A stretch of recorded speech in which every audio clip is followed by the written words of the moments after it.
I sold your old Cadillac for $40,000. Tara said it like she was telling me the weather, ladling gravy in our Detroit kitchen while the steam rose off the pot, trying to leave the room before I could. My hand found the back of a chair because the floor felt like it tipped. The oven timer dinged once. Small, cheerful, wrong. Before we continue, please subscribe to the channel and tell us where you're listening from, because somewhere, someone knows what it's like to watch a lifetime get sold with a smile. I built that car, 1976 Cadillac Eldorado, cotillion white with the fire mist pinstripe, across 6 winters after GM let me go. Every bolt was a night shift I didn't take, every stitched seam a Saturday I traded away. When you don't have a pension, you build one out of steel and leather. Mine smelled like vinyl and old aftershave, and it paid me back in quiet, 40 grand. I asked, even though I'd heard her just fine. Tara's mother, Marla, had already set the table with the good plates, and the way she hovered told me I wasn't invited to my own life. Tara wiped the ladle clean like she was erasing a chalkboard. Kyle needed a bridge, she said, meaning her brother, meaning the bar with the neon sign that flickered KYL when the wind came off the river. We'll make it back by Christmas. She shrugged, like December was a cash machine. I kept my voice even. Where's the title? It was just paper, she said, and the words landed like a dropped wrench. She turned to the sink. The water ran. She didn't look at me. I went to the hall closet where a cedar brick kept the moths honest. The lockbox spot was empty, cedar and air. I stood there until the smell went sharp and empty in my nose. Back in the kitchen, I slid my binder onto the counter. It's a humble thing, cracked blue vinyl, pages plastic sleeved and numbered because that's how I keep what's mine. I flipped to the totals, $62,417 in receipts, chrome trim, NOS taillight lenses, rebuilt transmission, the big hit from the upholstery guy in Hamtramck who still staples by hand. I kept the Sept 14 appraisal tucked behind the restoration photos, $92,000 written in blue ink that still hadn't faded. I turned the page and let the numbers sit between us like a witness. Tara didn't touch the binder. She poured herself a glass of Pinot and said, "It's not about numbers, it's about family." "Then why am I finding out after?" I asked. It came out softer than I expected. I wasn't angry yet, I was precise. My phone buzzed on the counter. For a second I thought it was the oven timer again. It was the bank app, flashing a bright little celebration I didn't feel. Incoming wire, $40,000. Description, vehicle. I stared at the word long enough for it to stop meaning anything. "Which dealer?" I asked. "Who handled the transfer?" "Kyle's friend took care of it," she said, and that was meant to be the end of that. She raised her glass toward the dining room where Marla hummed and laid out silver, happy as a church bell. From the living room TV, a commercial jangled about holiday blowouts, the sound of cheap and fast. "Keys," I said. "Hand me my garage keys." She reached into a ceramic bowl by the microwave, the one we toss coupons in, and dropped a ring into my palm. They were warm from her pocket. I walked to the garage. The overhead bulb hummed to life like it resented the work. The bay was a white rectangle where the Eldorado used to sleep. Dust outlines on the concrete made a ghost of the car. I crouched and pressed 2 fingers to the floor like I could take a pulse. When I came back inside, Tara had the bottle open and her phone face down. "Don't make this ugly," she said. I set the binder on the table, opened to the appraisal, and slid it toward her. We just did. The next morning, November 8th, Detroit looked pale and punished. First snow of the year. It settled in quiet drifts along Larned Street, like a sheet pulled over a body. Out front, the driveway was smooth white, a blank canvas where the Eldorado used to rest. I stood at the window with my coffee gone cold, watching the neighbor's maple bow under ice. The garage light still burned from the night before. I hadn't turned it off, couldn't. The bulb glowed against the emptiness like it was keeping vigil. When I was younger, engines were prayers. My father taught me that every machine tells the truth if you listen long enough. The Eldorado told mine. About every layoff, every overtime hour that saved a bolt, every night I worked with frozen fingers while Tara texted from warm sheets. It wasn't just a car. It was the pension GM never gave me. Now the pension had been sold to cover someone else's bad whiskey and unpaid taxes. At 10 a.m., Tara breezed in from her jog, red cheeks, earbuds in, humming. She smelled like peppermint gum and indifference. "You're still sulking?" she said, kicking off her sneakers. "Where's the bill of sale?" I asked. "Stop acting like a victim, Mark. It was my decision, too. That too hit like a cold wrench to the temple." "You forged my signature," I said. Her eyes darted, a tiny flinch, fast as an ignition spark. Then the smirk came back. "You always keep things. You'll survive." She headed upstairs. That's when I noticed the appraisal folder sitting slightly open on the counter. I slid it toward me, flipped it open. Still there, $92,000, signed by G. Latimer Appraisal Co., dated Sept 14. I traced the ink with my thumb until the number blurred. I thought of all the small ways a man disappears, not in one blow, but in 100 little transactions where nobody asks his name. At 2:15 p.m., I drove to Kyle's Bar on Jefferson. It's called the Pit Stop, though most folks call it the Money Pit. Neon sign flickering, KYL half dead. Inside smelled like bleach, fryer oil, and bad math. Football game on TV, maybe 10 people at the counter. Kyle was behind the bar, apron dusted with salt. "Mark," he said, too bright, too fake. "Man, Tara told me you'd be sore. You'll thank me later when the market dips." 40 grand was top dollar for that gas hog. I felt my jaw clench. "It wasn't yours to sell. He poured 2 whiskeys like that, fixed it. We're family. Family helps family. I didn't drink." I looked past him at the liquor license framed behind the bar, expires 12/31/2025, and thought, "You're going to need that frame for something else soon." He leaned in, lowering his voice. "Don't make this bigger than it is." Tara handled the paperwork. "Deal is clean." "What dealer?" I asked. He grinned. "You don't need the details. I left before I did something ungentlemanly." Out back, snow was turning to slush, melting in rivulets under the orange streetlight. My reflection looked warped in a puddle. I bent over and threw up the coffee I'd been living on. That night, Tara came home late. She smelled like the same cheap Pinot she'd poured yesterday. "You went to see Kyle, didn't you?" she said. "I did." "You're embarrassing yourself. I'll take that risk." When she walked off, I noticed her coat tossed over the chair. Something crinkled in the pocket. I pulled out a crumpled ATM receipt, $3,200 cash withdrawal, dated Nov 8, 10:06 a.m. The memo line said transfer. I stared at it, then folded it into my wallet. Evidence number 1. I couldn't sleep. Not that night. I sat in the garage, on the concrete where the tires used to rest. The space smelled like oil and regret. I opened my insurance binder, the one I renewed on Oct 1, naming me as sole insured. I read it front to back until the fine print started feeling personal. Then I remembered the Nest Cam. I'd installed it back in August, right above the workbench. Motion triggered, time-stamped. I pulled it up on my old laptop. At Nov 6, 4:24 p.m., there she was. Tara standing beside a flatbed with Rutherford Towing printed on the side.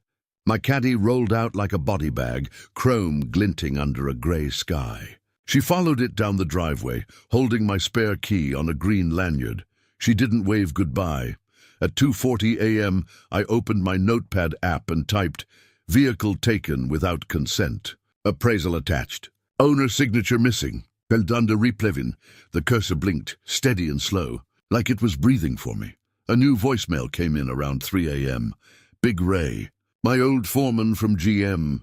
His voice was gravel and cigarette smoke. "Got your message. Mark, bring me the VIN rubbings and photos. If that title ain't properly signed, we can pull it back clean. Law's on your side." I saved it under evidence 2. The snow outside deepened, muting every sound. Tara slept upstairs like a woman without worry. I sat on the steps, binder beside me, staring into the dark where the Eldorado used to live. The silence had a hum to it. Mechanical, steady, patient. The kind of silence that doesn't mean defeat. I whispered to myself, "You took my car." Tara, But you just started my engine, and that was the first night I stopped loving her and started taking notes. By November 9th, I'd stopped pretending sleep was coming. Detroit mornings are grey in November, a mix of cold exhaust and broken promises. I poured myself coffee that tasted like pennies and made a list, not of feelings, of facts. Title missing. 2. Wire transfer on Nov 7. Vehicle. 3. ATM cash out on Nov 8. 4. Nest cam footage. Nov 6. Tara handing off keys. 5. My name nowhere on a bill of sale. When you've worked 30 years on a factory line, you learn to respect sequence. Torque bolts wrong. The whole engine seizes. So I followed torque order for revenge. First thing, a locks. I changed the garage keypad to 1968, the year I joined GM. Felt poetic. Then I packed what mattered. Binders, appraisals, receipts, the old photos from Labor Day parade, me leaning on the Eldo, Tara smiling like she earned it. I took them downtown to a bank box on Griswold and slid the folder inside. When I closed that drawer, it sounded like a chapter slamming shut. At 9:47 a.m., I walked into the Michigan Secretary of State office on West Grand. The clerk had silver hair and the kind of eyes that had seen every lie. I slid the VIN across the counter. Title history request, I said. She typed, frowned. You'll get the printout by Tuesday, Nov 12. Want it emailed or mailed? Both, I said. And thank you. Back home, Tara was on a Zoom call, smiling her realtor smile, the one that closes deals and buries guilt. I waited until she muted, then said, I need Dexter Motors' contact info. Her eyes twitched. Who? You said Kyle's friend handled the transfer. Dexter Motors, right? She faked confusion too fast. I might have mentioned that name, but I didn't mean, Mark, please don't start again. But she'd already started it. At noon, I called Big Ray, told him what I knew. Meet me at your shop, he said. Bring photos, that appraisal, and a steady hand. By 2 p.m., I was standing in his repair bay. The smell of old grease and iron comforted me like a church pew. Ray wiped his hands on a rag, leaned over the VIN rubbings I'd brought. That's my stamp, he said. No way they can say it's not your build. You've got provenance. He jotted his name and date, Nov 9:2:47 p.m., under the photo and signed it. If that car shows up at auction, I'll swear it's yours. That was evidence number 3. On my way home, I stopped at a diner across from Dexter Motors. Small lot, crooked sign reading holiday blowouts. I sat at the window with a burnt cup of coffee. 10 minutes later, Tara's sedan rolled in. She stepped out, talked to a man in a puffy jacket, then handed him a white envelope. I took 3 photos through the fogged glass. Evidence number 4. When she came home that evening, she smelled like cinnamon candles. Her favorite trick, when guilt followed her in. She kissed my cheek, asked, You okay? I will be, I said. At 7:10 p.m., I texted our neighbor, Mrs. Dorsey, asking if she'd seen the tow truck clearly. She replied with 2 photos, Rutherford Towing logo and a shot of Tara standing by the flatbed. Timestamp 11:06:1627, the kind of proof that makes lawyers smile. Later that night, Kyle texted Tara while she showered. I saw the preview light up her phone. Mom says we'll settle this at Thanksgiving. Family fixes its own messes at the table. I read it twice. Then a 3rd time. That's when I knew how the end would look. Not in court, not in the street, but at Marla's holiday dinner, under her lace tablecloth, in front of every person who thought I was too polite to fight. I saved the text. At 8:42 p.m., I sent a new email to a title attorney named Ms. Alvarez, recommended by Ray's cousin. She replied within an hour, If your signature's missing or forged, we file replevin and quiet title, plus injunction to stop resale. Bring every document tomorrow. That night, I copied all my receipts into a new folder titled Torque Order. I slept for the first time in 3 days, not deep but deliberate. Before closing my eyes, I whispered to the dark, You sold my car, Tara, but you just bought yourself a hearing. Veterans Day, November 11th. Parades rerouted traffic downtown. The sound of brass bands bouncing off glass buildings. I walked past flags and kids holding cocoa, clutching a manila folder tighter than any marching banner. Inside were my receipts, photos, appraisal, and a quiet fury with an engine under it. My meeting with Ms. Alvarez was set for 9:30 a.m. Her office sat above a bakery on Jefferson Avenue, the kind of place that still smelled like paper and truth. She had neat handwriting and eyes that could see through drywall. "Tell me the story once," she said, not looking up from her legal pad. So I told her. The car, the sale, the forged title, the wire. I laid out the appraisal, $92,000, the nest footage, and Mrs. Dorsey's photos. When I finished, she capped her pen and said, "We start with a replevin claim. If the signature isn't yours, we can seize the vehicle before resale. Quiet title after that. You might even get attorney's fees." Her confidence was a kind of warmth. She photocopied everything, sliding me the copies in a binder marked Property Recovery, Mark Jennings vs. Dexter Motors, et al. "Do not confront them," she warned. "Paper trails, not fistfights." "You understand," I nodded, but part of me wanted to hear a door slam. Leaving her office, I drove straight to Rutherford Towing. The dispatcher was a young woman named Kayla. Tired eyes, Detroit Lions hoodie. I showed her a picture of my car. "Yeah, I remember this one," she said, flipping her clipboard. "Pick up on Nov 6, 4 p.m., delivery to Dexter Motors. Cash job, $350. She printed a copy, stamped it customer copy, and I slipped her a 20 for coffee. The smell of engine oil in that office felt more honest than my house. Next stop, Dexter Motors. I didn't go inside right away.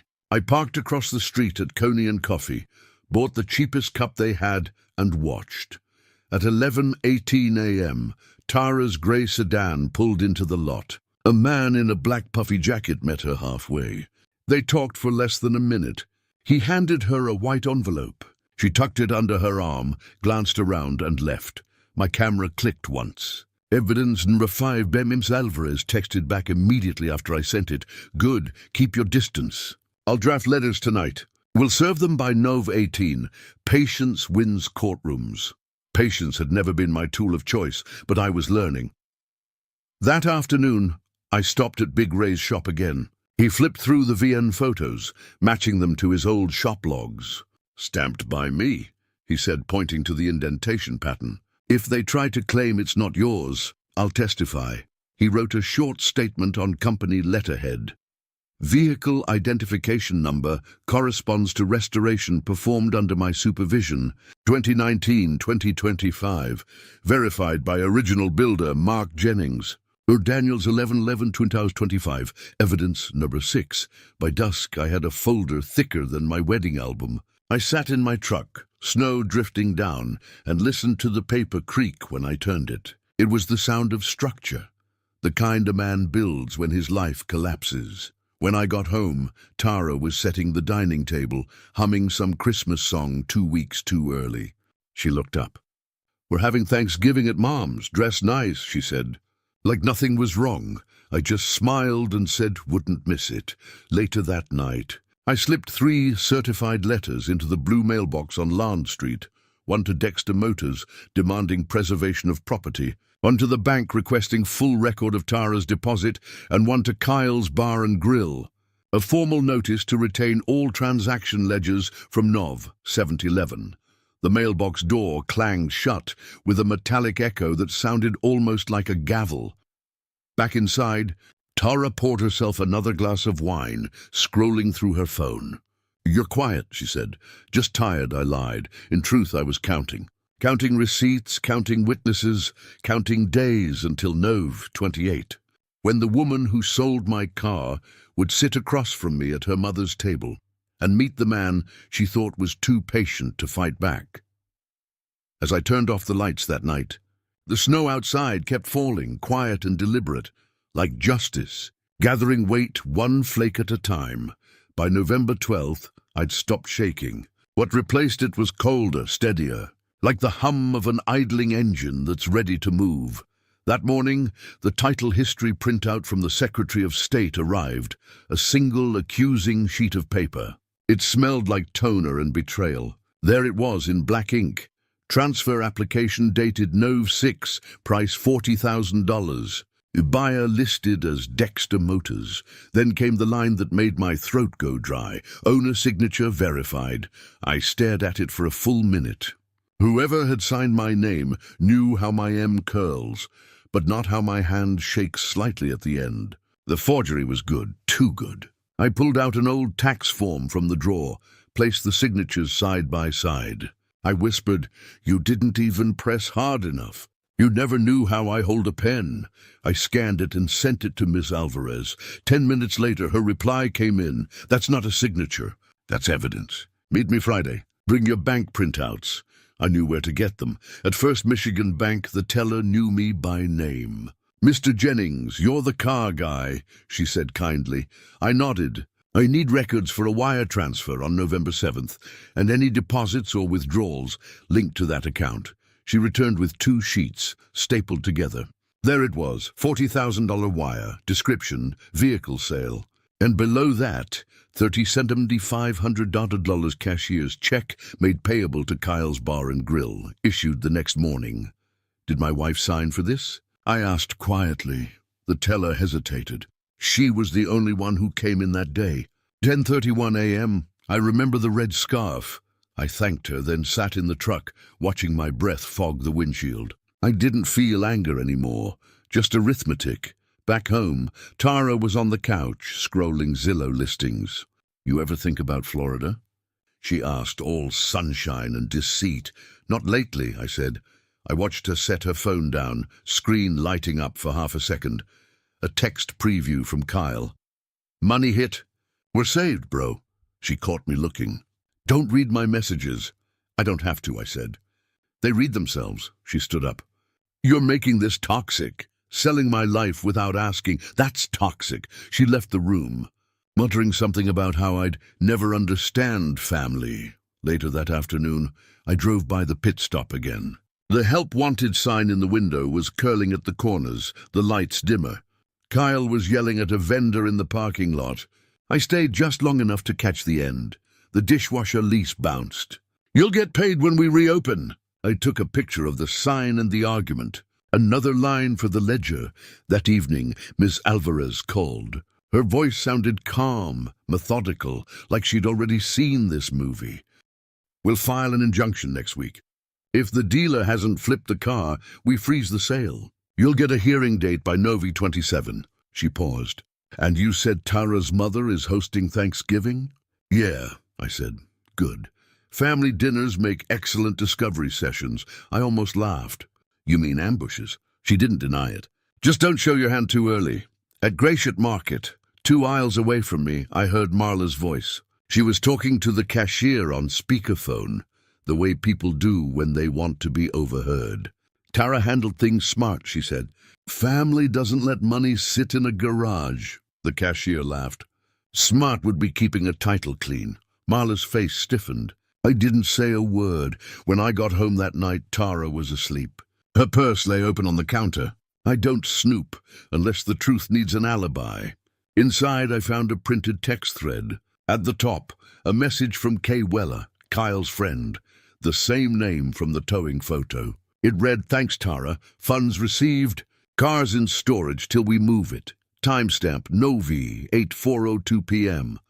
I took a photo of the message, folded the printout back exactly as I'd found it. Later, I wrote a single line in my notebook. "They think the sale ended the story. It just opened discovery." Outside, the snow turned to freezing rain, tapping the roof in a rhythm like clockwork. A countdown. Thanksgiving was 2 weeks away, and I was going to make sure that when Marla carved her turkey, the knife would slip, right as the truth hit the table. November 16th. The morning light was weak, almost silver. The kind that makes Detroit look like it's holding its breath. I woke before dawn, checked my email, and found a single line from Timmons, an old buddy from the GM line days who now hauled cars for auction lots. "Dexter's hiding a white 76 in storage. Lot B12 off Livernois. Says it's moving deck 1. I read it twice, then a third time. The Eldorado wasn't gone. It was waiting. By 8, I was in my truck with a thermos of burnt coffee and a camera in my jacket. The Livernois storage depot sat behind a chain fence, half-collapsed sign swinging in the wind. I parked across the street, pretending to scroll my phone. A man in a blue parka unlocked the gate. Inside, row B glimmered faintly in the frost. And then I saw it. Under a grey tarp, a white tailfin caught the morning light. Just a flash, but enough. I hit record on my phone, zoomed in on the B12 placard, the faint chrome bumper peeking out. My breath fogged the lens. Timmons met me at the diner down the block. He scribbled his sworn statement on a napkin first, then transferred it neatly onto a pad from his truck. Observed white, 76 Cadillac Eldorado, lot B12, Livernois storage. Nov 16, 8:42 a.m. Dealer rep confirmed consignment date deck 1. He signed and dated it. "Keep it safe," he said. "Word is Kyle's guys trying to flip it before your paperwork hits." My stomach tightened. That was the race, my evidence versus their greed. When I got home, Tara was at the kitchen counter decorating invitations for Marla's Thanksgiving dinner. Little turkeys with gold foil. She looked up and smiled like nothing was wrong. "Mom says bring your famous pecan pie," she chirped. I smiled back. "I'll bring something sweet," I said. She didn't hear the undertone. At 2:00 p.m., I drove to Ms. Alvarez's office and dropped the diner napkin and the new statement onto her desk. She read both, nodded, and began typing. The rhythm of her keyboard was the cleanest sound I'd heard all week. "We're filing the replevin and injunction today," she said. "We'll serve Dexter Motors by Tuesday. Once the clerk stamps it, they can't move that car without violating court order." She paused, eyes narrowing. "You said Thanksgiving's the 28th? "Yeah. Good. Hearing set for Nov 27. You'll walk into that dinner with a court seal in your pocket." Her confidence was gasoline. That night, the house was quiet, except for Tara's phone buzzing on the table. A text preview from Kyle flashed before she picked it up.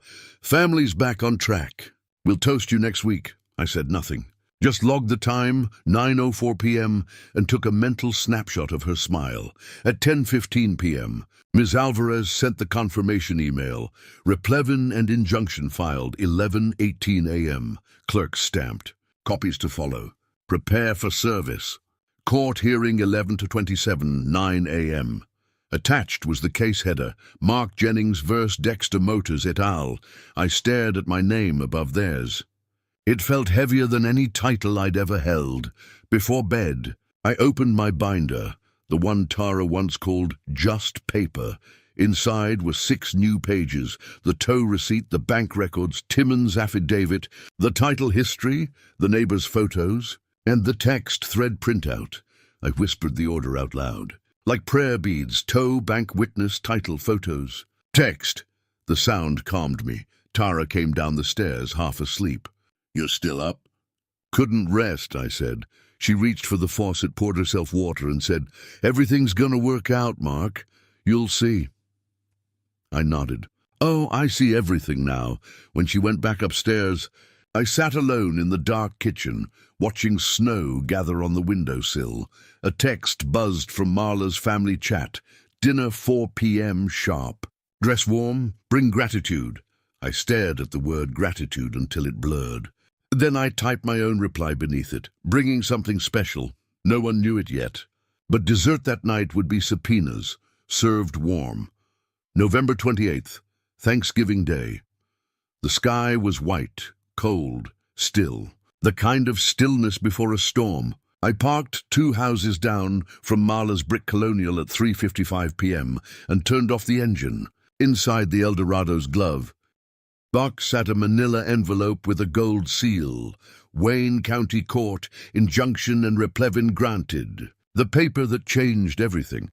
I sat there a minute, breathing in the smell of old leather and resolve. Then I took the envelope, zipped it into my coat pocket, and walked toward the house. From the porch, I could already hear laughter. Marla's high, rehearsed laugh. Kyle's booming one that always came a half-second too late. I paused at the door, brushed snow off my coat and rang the bell. Tara opened it. "There you are," she said, all sugar. Mom was starting to think you'd changed your mind. I almost did, I said. Inside, the table gleamed like a catalogue.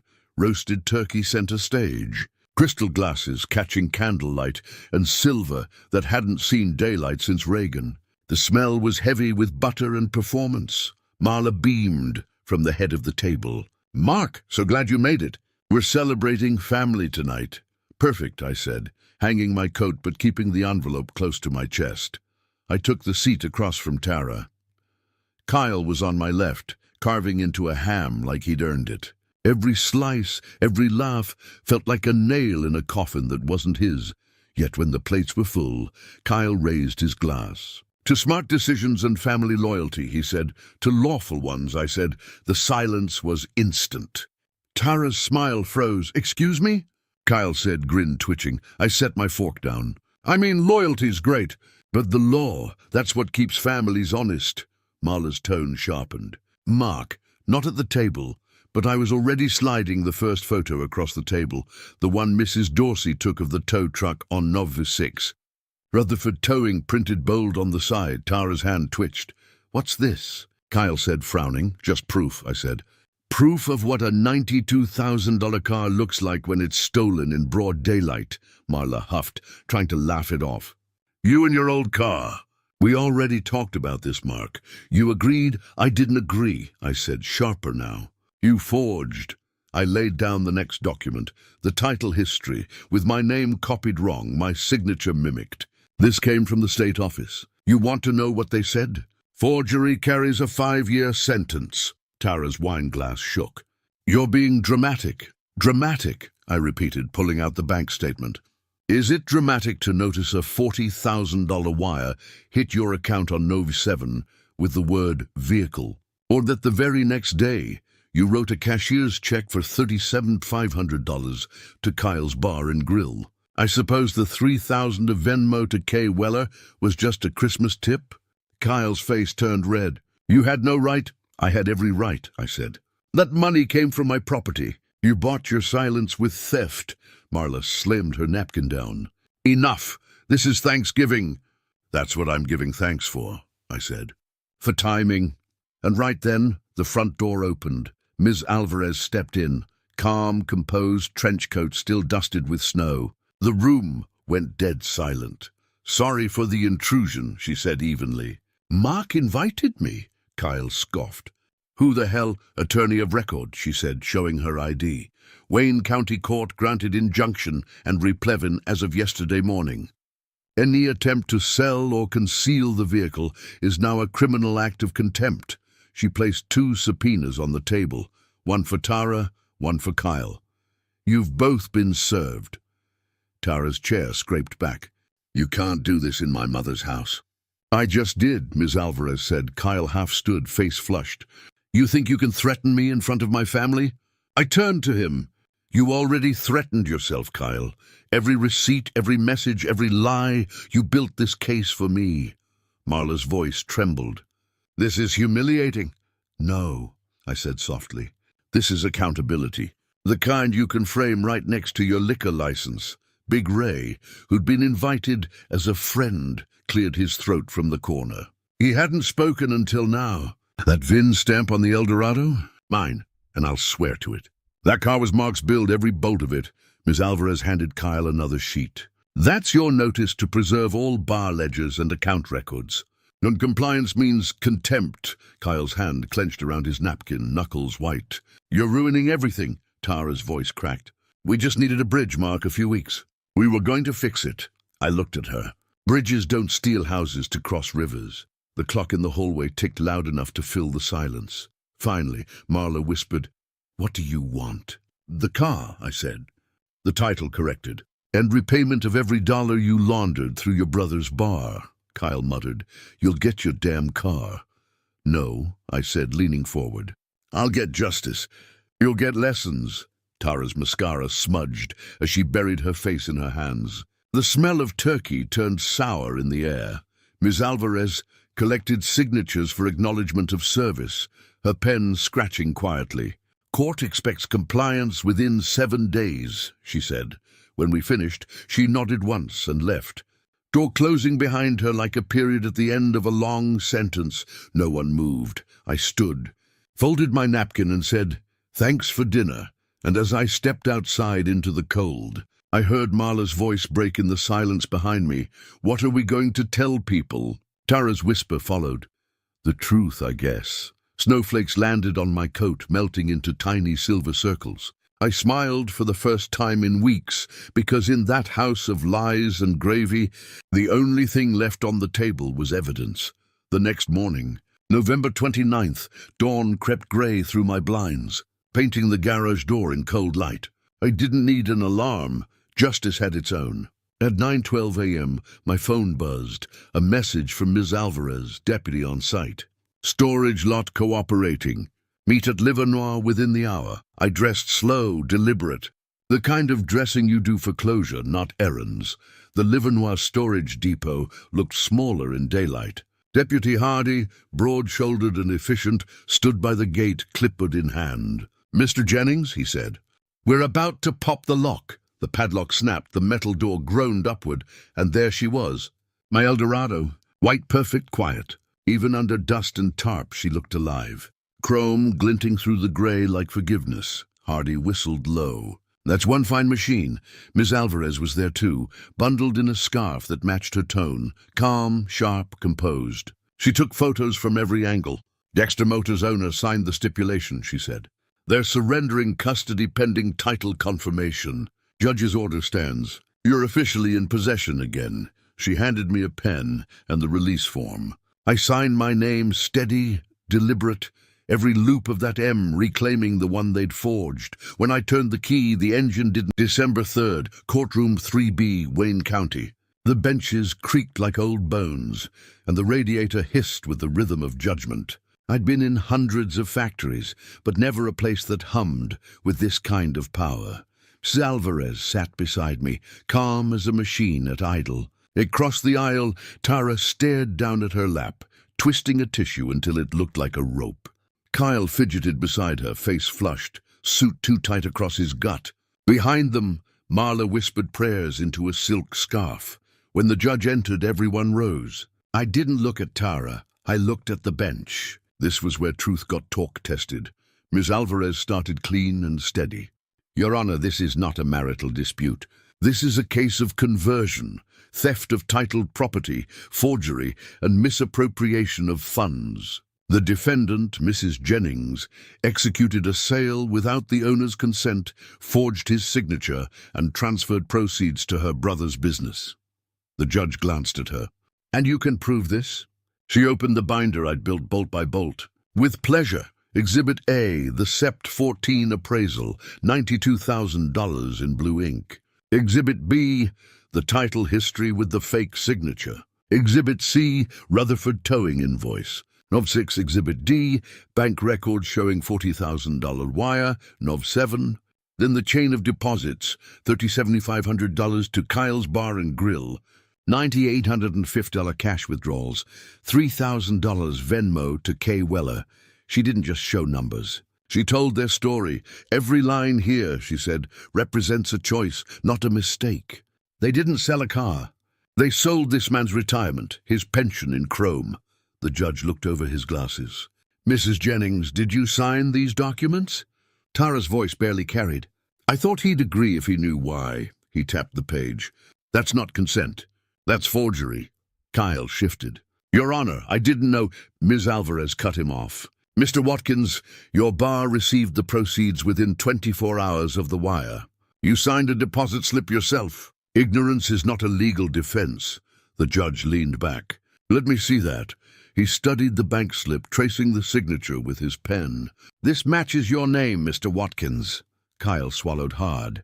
Then Ms. Alvarez called Big Ray. He stepped up in his work boots, holding the VIN rubbings like holy scripture. "I'm a certified foreman," he said. "I supervise that restoration. VN on the Eldorado matches the rubbings I stamped. That's Mark's car, no one else's." The judge nodded, satisfied. "Noted." Then Ms. Alvarez pulled out her final exhibit, the injunction order Nov 27 and photo of the car's recovery Nov 29.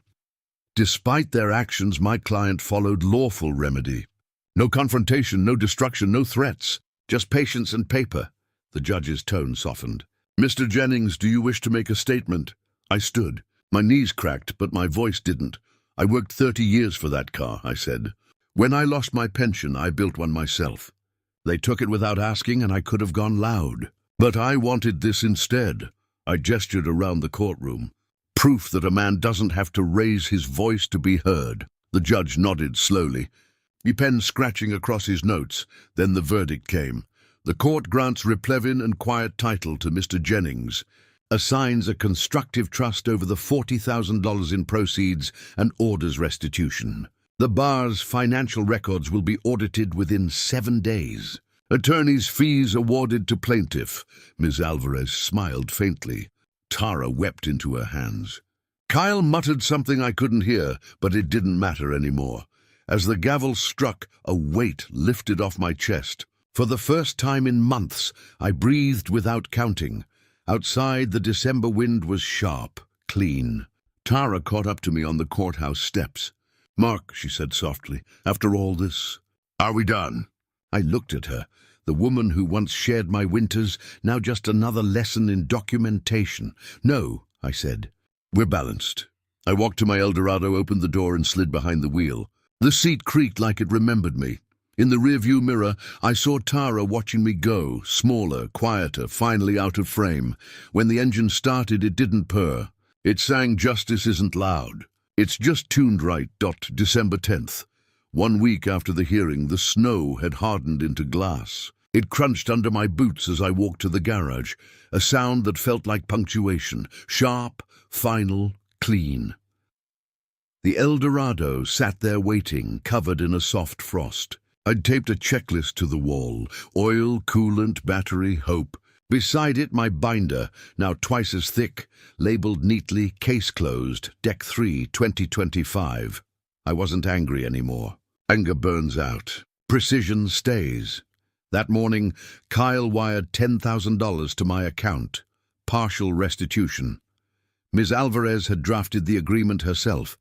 A confession of judgment for the full balance, secured by the bar's point-of-sale receipts and a lien on his equipment. One missed payment, and the sheriff's trucks would roll up like a second parade. He texted once, just 2 words, "We're square." I didn't reply. At noon, I met Ms. Alvarez at her office to sign the closure filings. She smiled, a rare kind of professional satisfaction. "Dexter Motors settled your fees," she said. "They'd rather pay you than face a licensing audit." "Fair trade," I said. When I left, she handed me one last envelope. "Keep this in the car," she said. Title reissued. Your name only. It was embossed, crisp, perfect. My signature, my ink, my right restored. Back home, I opened the garage and let sunlight spill across the hood. I ran my hand along the fender, feeling the cold metal pulse back warmth, like memory. For the first time in months, the house felt like mine again. Tara had moved out quietly on deck 7th. She'd left a voicemail the night before. "I'll be staying with Mom for a while. You'll get the rest of your money." "I'm sorry." No tears, no promises, just closure on speakerphone. I boxed up what she left behind: perfume bottles, her winter coats, a photo of us from the Labor Day parade, me in overalls, her in a sundress, smiling beside the Eldorado. I stared at it for a long time, then slipped it into a folder marked Past Projects. When I changed the locks again that evening, the click of the new cylinder sounded like punctuation at the end of a sentence. The next day, Deck 12th, the neighborhood came alive again. Mrs. Dorsey baked cookies to celebrate the return of local justice. She waved from across the street. "You kept it classy, Mark. Men like you don't raise your voice. You raise your paperwork," I laughed. Best advice I've ever followed. The Eldorado gleamed under the winter sun as I backed it down the driveway for the first time since November. Neighbors came out waving. Kids pointed. Somebody whistled. The city smelled like salt and exhaust and something almost holy. When I parked back in the garage, I shut off the engine and just sat there, hands on the wheel. The heater clicked, soft and steady. I thought about every night I'd sat in this same seat, staring at an empty bay, wondering how everything I'd built could vanish in one transaction. But it hadn't vanished. It had just gone through litigation. Revenge, I realized, wasn't fire. It was paperwork done right. Before heading inside, I placed a small brass plaque on the garage wall, right above the workbench. It read, "Rebuilt twice, first with steel, then with patience." That night I poured myself a glass of bourbon, just one, and stood at the kitchen window watching the snow. The house was quiet again, not empty, just quiet in the way peace sounds when it's earned. I checked my bank app before bed. Wire confirmed. $10,000 cleared, balance steady. In my notebook, I wrote the final line of the ledger, deck 10, engine tuned. Case settled. Freedom maintained. Then I closed the book, turned off the light and whispered to the dark, "Some people pray for closure." I filed for it. December 20th.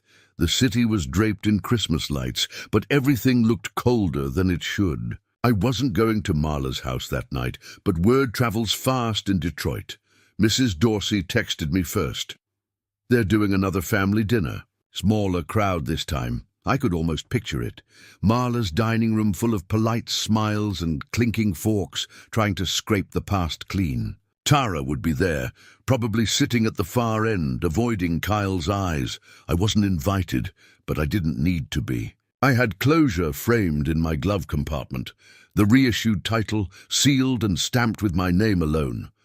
That afternoon, I took the Eldorado out for a drive. The city was quiet. The roads were slick glass. Radio off, heater humming, wipers ticking like a metronome. Passing the old GM plant, I slowed down. The gates were chained now, rust eating the letters. But I remembered my first day there, 1968, when my hands still smelled like metal. I stared at the photo again.